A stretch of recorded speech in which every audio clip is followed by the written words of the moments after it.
Kali ini kita akan membahas alur sebuah film yang berjudul Indecent Proposal. Film ini menceritakan tentang sepasang suami istri yang awalnya hidup baik-baik aja cuy, sampai akhirnya mereka terlilit hutang dan sang suami terpaksa harus merelakan istrinya dikencani seorang sultan dengan bayaran 1 juta US dollar cuy. Lantas bagaimanakah cerita selengkapnya? Langsung aja kita masuk ke dalam alur ceritanya.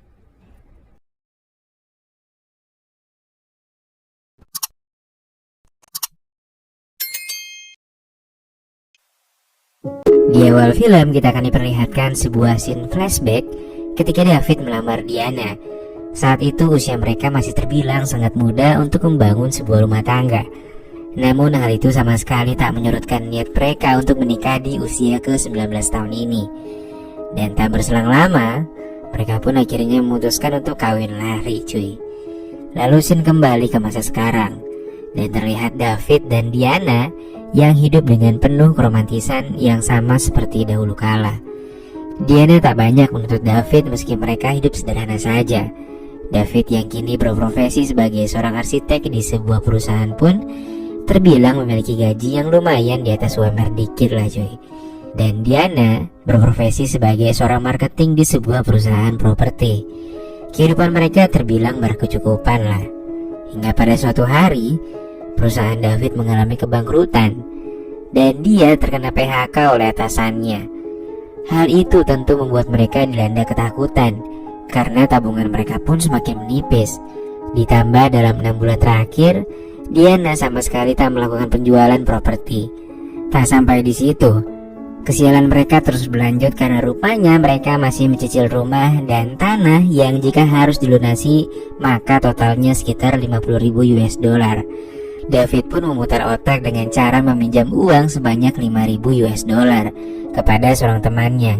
Namun tetap saja jumlah hutang mereka 10 kali lipat dari pinjaman itu. Namun David tak tinggal diam.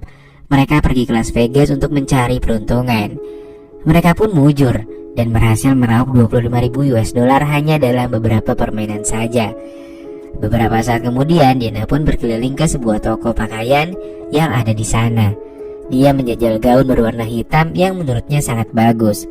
Tanpa diduga, dari belakang bersaut seorang pria berjas hitam yang berkata bahwa Diana terlihat sangat cantik mengenakan gaun itu.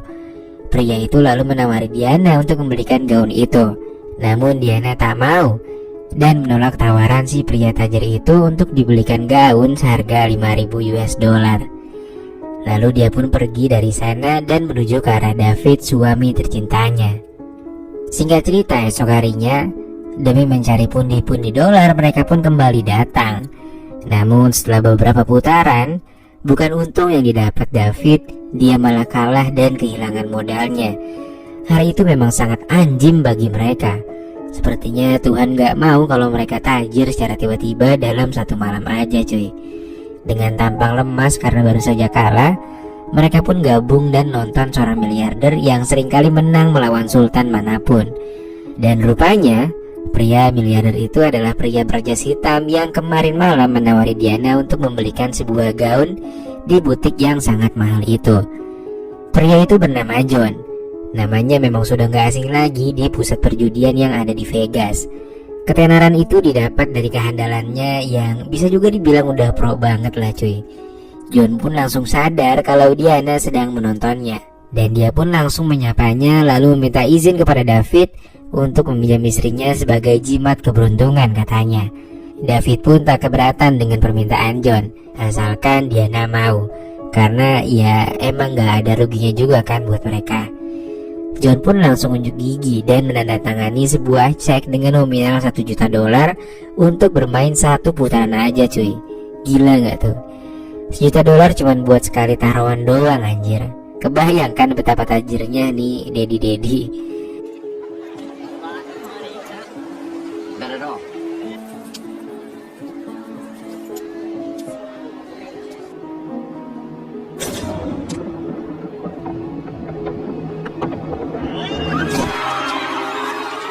Diana langsung menang dong sekali main doang anjir. Bener-bener bawa hoki sih Diana ini buat John. Sebagai ungkapan terima kasih, John pun mengajak mereka untuk bermalam di hotel ini yang notabene hotel termahal di Vegas, cuy. Tak berselang lama, seorang asisten John mendatangi kamar mereka dan memberikan hadiah gaun seharga $5.000 itu. Diana pun langsung mengenakannya dan pergi ke pesta pribadi yang sengaja dibuat John untuk merayakan kemenangan mereka tadi sore.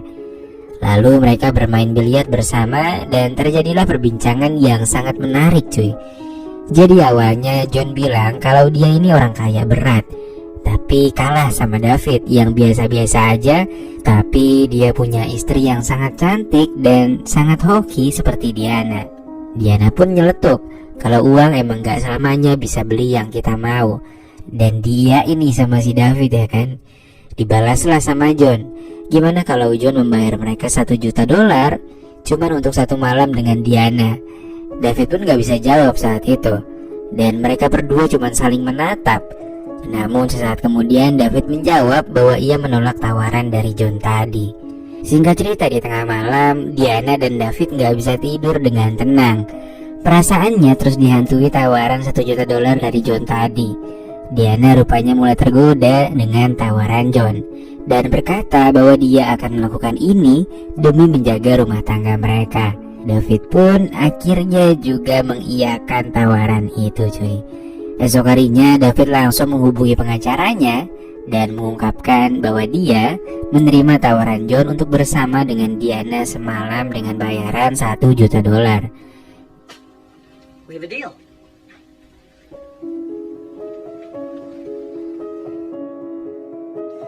Tanpa berlama-lama, Diana pun dibawa naik helikopter menuju kapal pribadi milik John. Setibanya di sana, Diana pun langsung membersihkan dirinya dan menggunakan baju yang sebelumnya sudah disiapkan oleh John. Setelahnya mereka pun mulai mengobrol dan semakin lama semakin nempel aja dah tuh. Lalu saat waktunya sudah tepat, John pun langsung menggerayangi gunung kembar Diana sembari mencipoknya. Sementara itu, David rupanya semalaman gak bisa tidur karena mikirin Diana. Yang dia lakuin hanya bermain gorden otomatis yang ada di kamar hotelnya, sembari menunggu kepulangan Diana, sang istri tercintanya. Lalu tak berselang lama, Diana pun akhirnya pulang, dan David langsung memeluk Diana dengan sangat erat, seakan menyesali apa yang baru saja mereka sepakati. Pada esok harinya, mereka pun mendatangi pihak developer untuk melunasi tagihan mereka. Namun sayangnya mereka sudah terlambat dan sudah jatuh tempo 2 hari yang lalu. Selain itu, aset dan tanah milik mereka ternyata juga sudah ada orang lain yang membelinya dan membayarnya secara full. David pun langsung ngomel saat itu juga, cuy. Dengan terpaksa mereka pun harus kembali ke rumah lama mereka. Saat di rumah, David iseng-iseng ngebuka dompet Diana dan menemukan Diana yang masih menyimpan kartu nama John. David yang cemburu pun akhirnya melampiaskan kekesalannya kepada Diana. Sejak saat ini, krisis kepercayaan pun mulai melanda hubungan mereka semenjak pertemuannya dengan John. David juga mulai bertanya apa yang sebenarnya terjadi pada malam itu. Namun Diana enggan menjawabnya karena sebelumnya mereka sudah sepakat untuk tak membahasnya lagi. Keesokan harinya, Diana mendatangi kantor developer dengan tujuan untuk membeli kembali tanah mereka yang kemarin katanya sudah dibeli oleh seseorang yang merahasiakan identitasnya.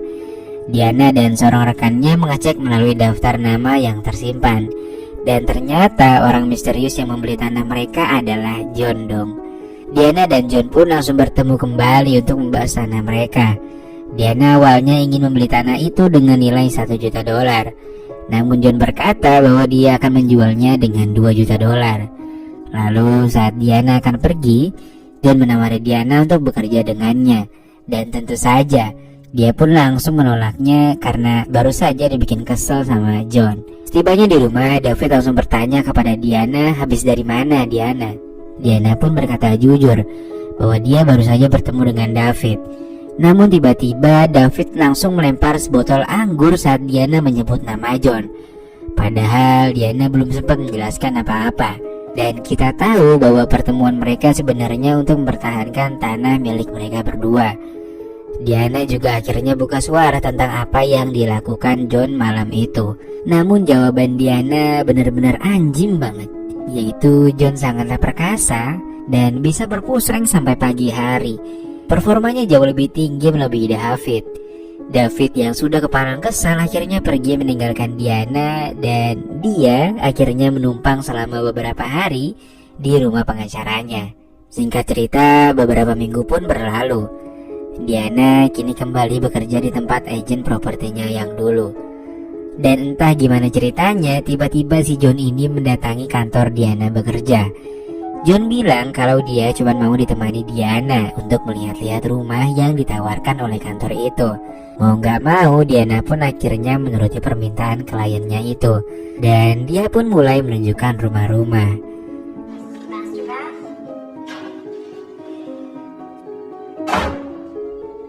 Hingga akhirnya mereka pun tiba di sebuah rumah yang sangat megah, yang harganya ditaksir mencapai 30 juta dolar cuy. Diana pun terlihat begitu terperangah melihat megahnya rumah ini. Dan ternyata rumah ini adalah milik John pribadi cuy, yang kosong karena tak ditinggali seorang pun. Ada gila-gilanya si John ini gua rasa. Sementara itu David mulai kembali menjalani kehidupannya, dan dia merintis kembali karirnya dari bawah, seorang diri tanpa adanya Diana di sisinya. Diana juga menjadi guru kewarganegaraan di sebuah sekolah yang kebanyakan siswanya udah lanjut usia coy. Lalu tak berselang lama, John pun kembali datang dan membuat Diana cukup terkejut, sekaligus agak kegeeran. Setelah kelas selesai, Diana dan John pun pergi bersama. Namun tujuannya malah ke rumah mewah milik John. Di sana John bercerita bahwa dulu dia pernah menyukai seseorang wanita. Namun karena malu, John enggan untuk mendekatinya. Hingga akhirnya wanita itu pergi dan menghilang tanpa kabar. Dan sekarang perasaannya itu kembali lagi, namun dengan orang yang berbeda. Diana datang dan John menyukainya. Dia tak ingin lagi kehilangan orang yang dia cintai. Diana pun akhirnya luluh dan mereka pun berdansa dengan sangat romantis. Sementara itu David mulai bangkit dan merintis cita-citanya menjadi seorang arsitek hebat. Dia juga mengisi kelas di sebuah universitas cuy. Namun kabar menyakitkan diungkapkan oleh pengacaranya, yang mengatakan bahwa Diana memutuskan untuk menceraikan David secara resmi. David pun tak ingin menyangkal sama sekali. Yang dia inginkan hanya bertemu satu kali saja dengan Diana untuk mengobrol terakhir kalinya. Esok harinya David pun akhirnya bertemu di sebuah acara pelelangan. John langsung mempersilahkan David untuk mengobrol dengan kekasih barunya itu. Di sana David meminta maaf atas segala sesuatu yang pernah terjadi di Las Vegas. Dia sangat menyesali perbuatannya. Lalu David menandatangani surat perjanjian cerai mereka di hadapan Diana. Diana terlihat begitu sulit menerima kenyataan ini, dan dari kejauhan terlihat John yang memantau pergerakan mereka. Sepertinya dia juga takut kekasih barunya akan direbut kembali. Dalam perjalanan pulang, John mengarang sebuah cerita yang sedikit membuat asistennya agak kebingungan. John berdalih bahwa sebenarnya dia hanya mempermainkan perasaan Diana saja. John juga berkata bahwa dia sering melakukan kegiatan serupa hanya untuk memenuhi rasa penasarannya saja. Dan setelah mendapatkannya, John pasti akan meninggalkannya begitu saja. Hal itu tentu saja membuat Diana pergi meninggalkan John. John pun akhirnya berbicara dan cerita ke asistennya kalau sebenarnya cinta sejatinya Diana ya cuma David. Bisa dibilang John cuma pelarian aja lah ketika Diana lagi ricuh sama David.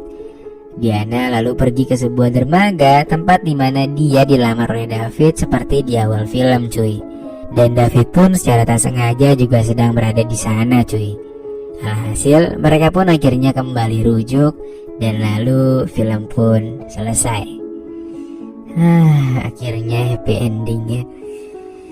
Oke, jadi sekian dulu pertemuan kita pada kali ini. Makasih banget buat yang udah nonton filmnya sampai habis. Dan see you.